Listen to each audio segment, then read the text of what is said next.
Today we're going to do dry canning. I've had so much response for this video, so I thought I would make it and share with you how I oven can. Now, first of all, I need to say this is only for dried ingredients. Okay, this is not a pressure canning, oven canning type thing. This is for dry ingredients as a way to store your ingredients if you don't want to spend for Mylar bags or you don't want to spend for all those vacuum sealing products. This is a very easy way to store your dry ingredients with the things that you have on hand. This can be done with quarts and with pints, but it would take an awful lot of jars to oven can your products like that, but it does work, and then it would work for a lot less time. We estimate 40 minutes, some do 1 hour, anywhere after a half an hour is good, so 40 minutes. You don't want to go over an hour, and you don't want to have your temperature over 200 degrees. So let's get started. It's a really simple procedure. Wash your jars. Make sure they are totally dry. And that one has water in it. You do not want to have any moisture. And now I want to make sure all mine are dry. I don't know how water got in that one. Okay. You want to make sure they are totally dry, because the whole idea of this is to get all the moisture and all the air out of your jars so they last longer. Why do we do this? Okay, there's many reasons. Flour can get buggy really quick. And what causes bugs in flour? Number one, there may be some eggs into your flour that when you bought it you didn't know, because let's face it, it's done at a millery, so you know there could be bugs in from the field. Two, bugs get in your flour really easy, and they like heat and they like moisture. So these are the ways that I'm making sure there's no water now. These are the ways, that's some of the reasons why we do it. Why else do we do it? Because flour, this is very expensive bread flour, but I'm paying 43 cents a pound because I'm getting it in a large bag like this. So you get it a lot cheaper. And it's money saving if you buy your flours in bulk. You can do this for flours, you can do this for oatmeal, you can do it for rice and beans, you can do it for some cereals. What you cannot do it is for, unfortunately, from what I understand, this does not work for dried fruits and dried vegetables, because we have it at a temperature and it will produce moisture in dehydrated items. So you do not want to do this for your dehydrated items. But this is really good, especially for flour, and especially if you live in the climates where it gets hot, this is good for that. So we're going to start. All we do is make sure we have a dry glass jar. Just to let you know, Walmart and Tractor Supply has these the cheapest. I've got all 6 of these for $7 at Tractor Supply. Believe it or not, Tractor Supply seem to have the best price for these. Now I know that that depends on your local area. Before you do all this, you want to set your oven to 200 degrees or a little bit lower than that if your oven gets higher. We have a propane oven, so our oven gets a little warmer than what it says, so I always go a little bit lower. We are going to fill our jars to the top. When you do regular canning, you need to have airspace, but with dry canning, you do not want any airspace. You want to have it as close to the top, and you're going to have to go like this so you can compact it. And no, it does not get hard in the jars.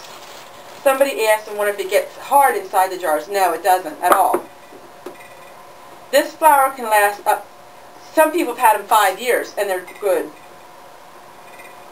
So we're going to go just like that.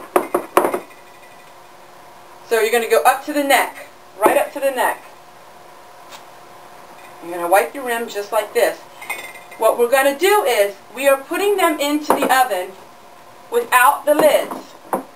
Somebody asked also why we don't put the lids on first. And I'm not sure about that. I just know that they say do not put the lid on. I assume so some of the heat can escape, or it would make it too hot, the temperature inside. Probably it would make it too hot that you would actually start cooking your flour. You don't want to burn your flour. And if you would put the top on while it's still baking, it would bake to a real high temperature inside. So I'm guessing that's the reason.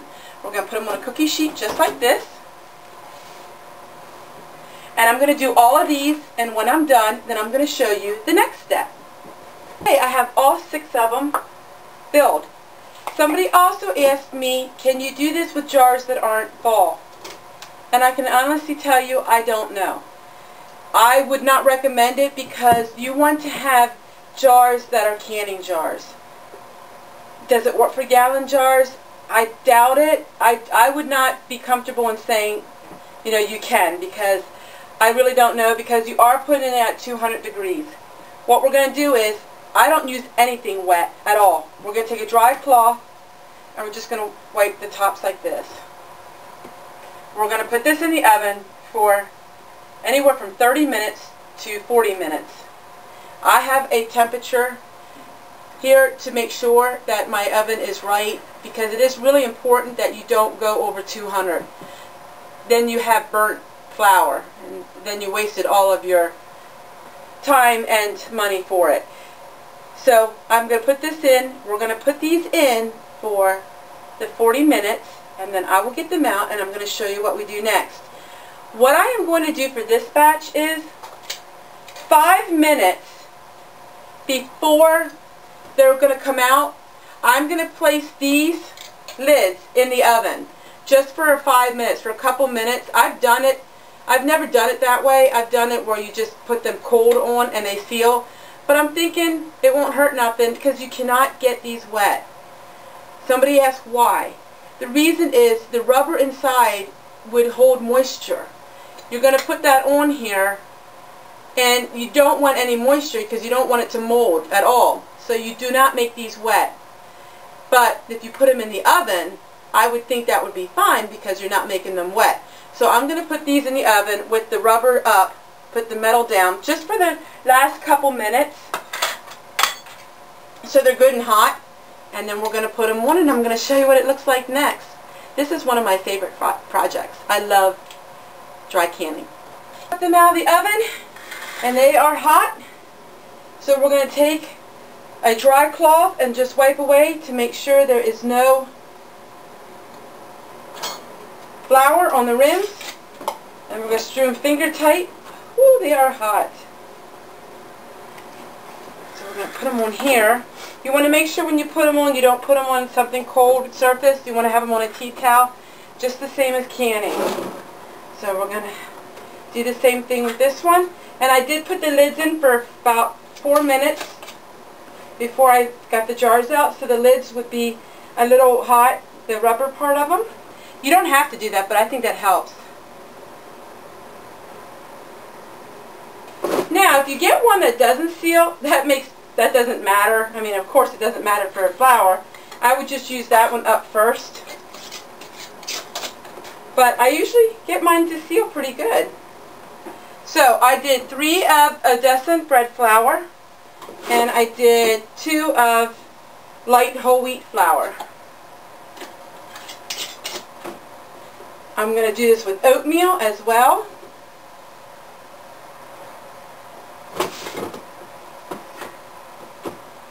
This is a great project if you get things in bulk.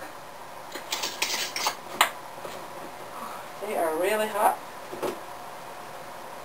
And then I made cute little labels to go on them. Not on the jar. I put labels as tags on the side. I don't really like a lot of labels all over my jars because then they're hard to get off when you want to use the jars for something else. So what I do is I tag little labels on my jars with string.